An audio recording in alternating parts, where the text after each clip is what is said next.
Good afternoon to one and all on this New Year's Day. Yes, it is January 1st. We finally have put another year behind us. It is now in the can. And I got to tell you, yesterday I had time to do this. I'm glad I waited until today. I feel fresh, animated, and ready to go as I ordinarily feel early on the day when I do these things first thing.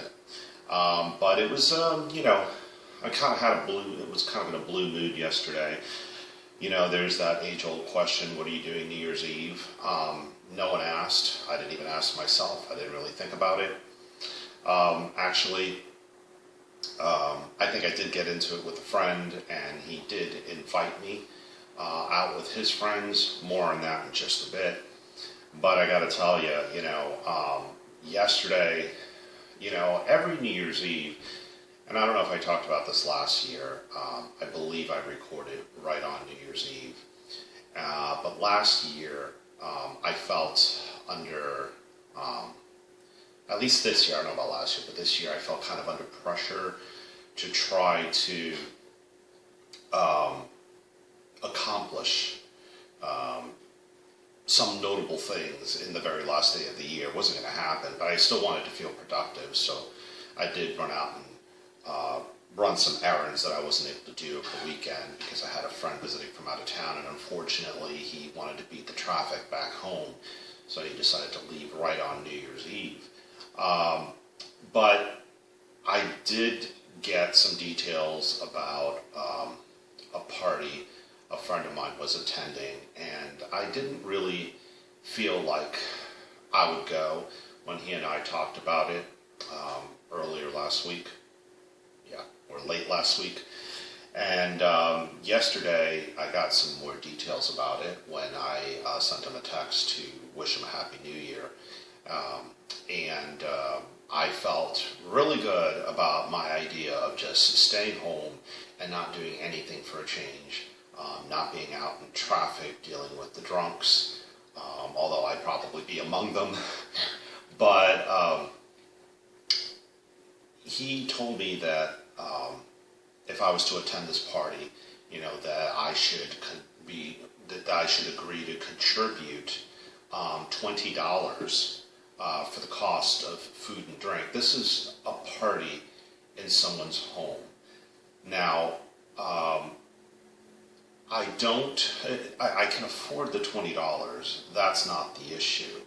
I don't want to pay $20. And it's not because, like I said, it's not because I don't have the money to do it, because I do. And I also believe that $20 is a fair amount to spend to be entertained on New Year's Eve.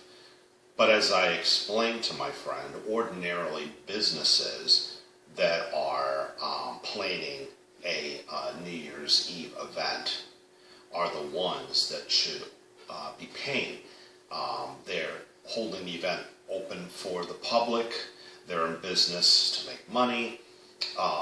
It makes sense. And some businesses don't even charge, some restaurants and nightclubs, bars don't charge anything.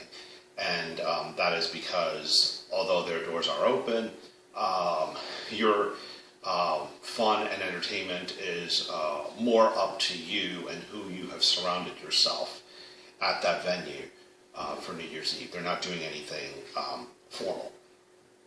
The places that ordinarily are a lot of fun to go to, and they're doing something special, having some type of celebrity there performing or something like that, obviously can charge a cover to get in.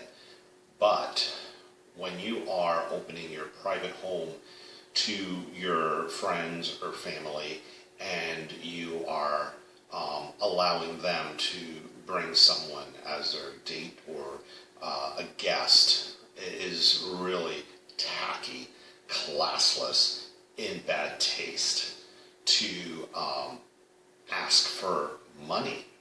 Now, one option, if you really want to do this party and you just can't afford it, and you have people in your inner circle clamoring for you to host a party for New Year's Eve, you can do one of two things.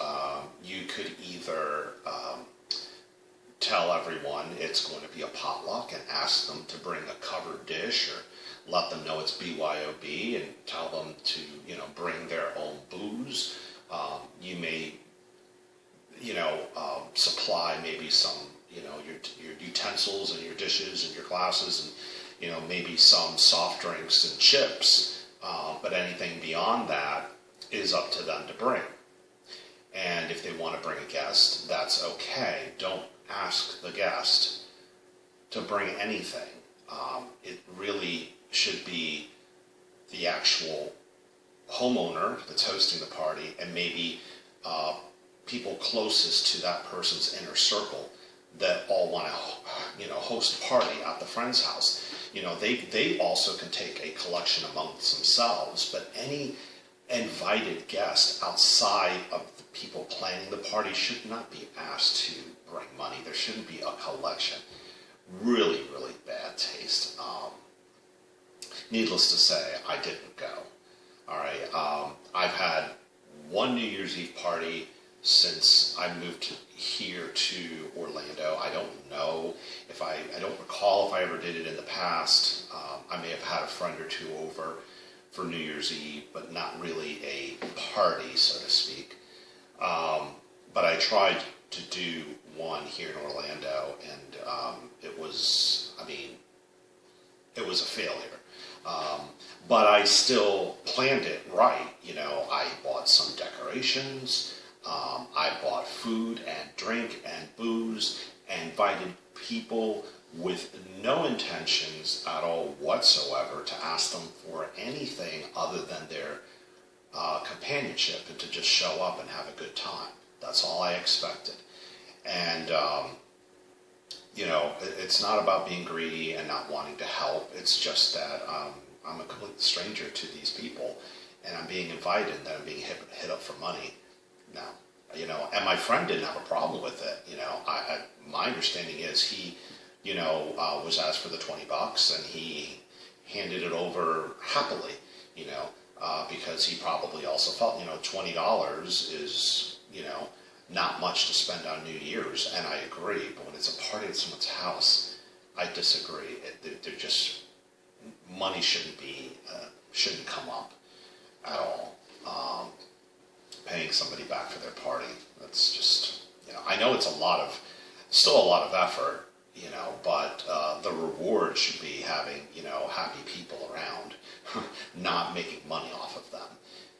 The other thing that's really unrelated to partying and New Year's or anything like that, but it's another example of money that I think shouldn't be paid, is tips paid to cashiers in counter service restaurants.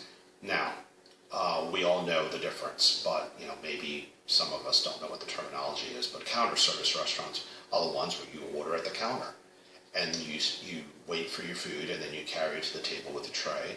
Or some more casual dining style restaurants may actually carry the food to the table for you.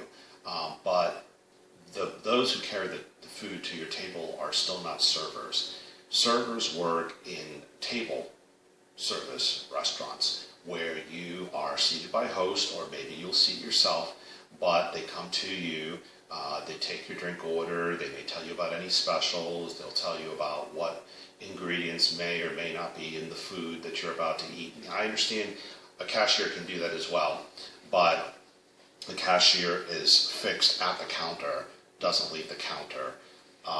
Servers are going back and forth carrying food, checking on you, making sure that everything is right, and they're bussing the table, or there's a person bussing your table. You do nothing other than sit down, pay, and leave. All right? And I think that those servers, because they do all that they do, and because they're paid something less than minimum wage, I believe in Florida it's like $5 an hour when the minimum wage is like $9 an hour. then tipping kind of helps them make up the difference. And I don't see anything wrong with that because I feel that they've really performed a service. I did some research on this today before I spoke to you, and I did read an article that was published in the Washington Post, I don't know how long ago, maybe a year ago, and it spoke about, it gave examples of like Starbucks and the coffee house, and it was saying all the reasons why you don't need to tip, but why you should. I know I don't need to tip. I don't need to tip servers in a table service restaurant either. But I do it because it's the right thing to do, and it does encourage good service. And these people live and die on tips alone. I get it. But the person standing at the register, in most cases, I think in all cases, are being paid the regular minimum wage, which is they have accepted the job that pays minimum wage, okay? So if they've accepted that job, then it should be,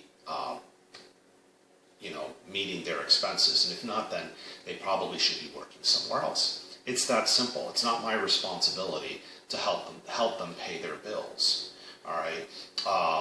It is my responsibility to encourage good service, and giving a tip in a table service restaurant does that. All right, but a counter service where they're just listening to you, pushing buttons, and then maybe pouring a drink, if they even do that, I mean, sometimes they just hand over a cup, I do not think warrants a tip. And it's really annoying. This restaurant that I went to last week, and that's why I'm bringing this up, they go beyond having a tip jar. Some places have a tip jar which you could ignore, particularly if you're paying with plastic, because if you pay with cash and you're getting money back, you could always simply drop it in the tip jar. But if you're paying with plastic, it gives you more of an excuse not to tip. But now they have these, and I've seen them more in one place, so I think they're all using the same software program, but they kind of turn a monitor towards you, and there's recommended tip amounts. And you have to specifically click on the button denying the person a tip.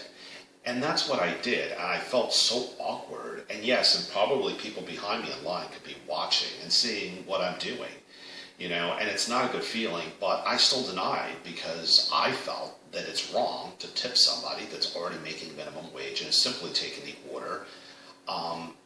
They're just doing their job, and it's the job that they've chosen to do. So I'm curious to know how you all feel about that. I think many of us are going to be really 50-50 on the issue of whether to tip cashiers or not. Some people say that they split the tips with the people that actually carry the food to the table. I don't know. I still don't think that there is really a lot involved in that. And there's also, in this article, I read something else that I wanted to share with you, and unfortunately it now escapes my mind. So, but let me know what you think. I'm curious. Are you one of the people that feel that I should have tipped and that we all should be tipping these cashiers? Or do you think that, like I do, that they're being paid minimum wage, which is better, much better than what the table service waiters, waitresses, servers are making, and they're not performing as much of a service? Let me know if you agree with me. But I really think I'm right, as always, and I hope you will agree. I hope you have agreed with what I said. And before I go, I do want to let you know that I finished that bottle of horchata, and it was so good that I actually went back for more. And I got the bottle that I had told you last time I recorded a video. I got the same bottle that I had gotten last year that I had talked about on New Year's Eve. So I'm going to show you that bottle again. And it was $12.99, which is considerably less expensive.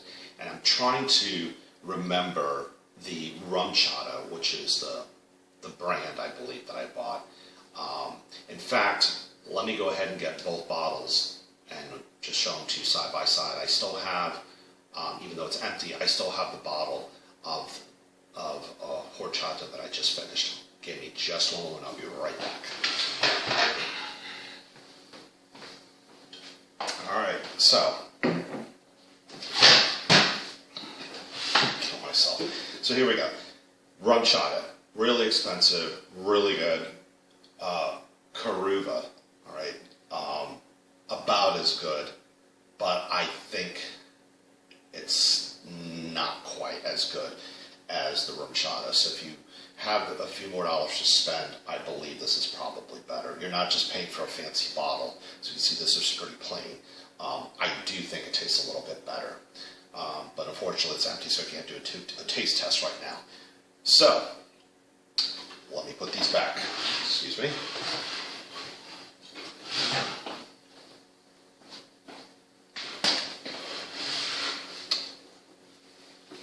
Alright, so I want to thank you for listening, I want to thank you for watching, and I hope you will continue to do it again and again and again. And I wish us all loads of success and prosperity in the new year.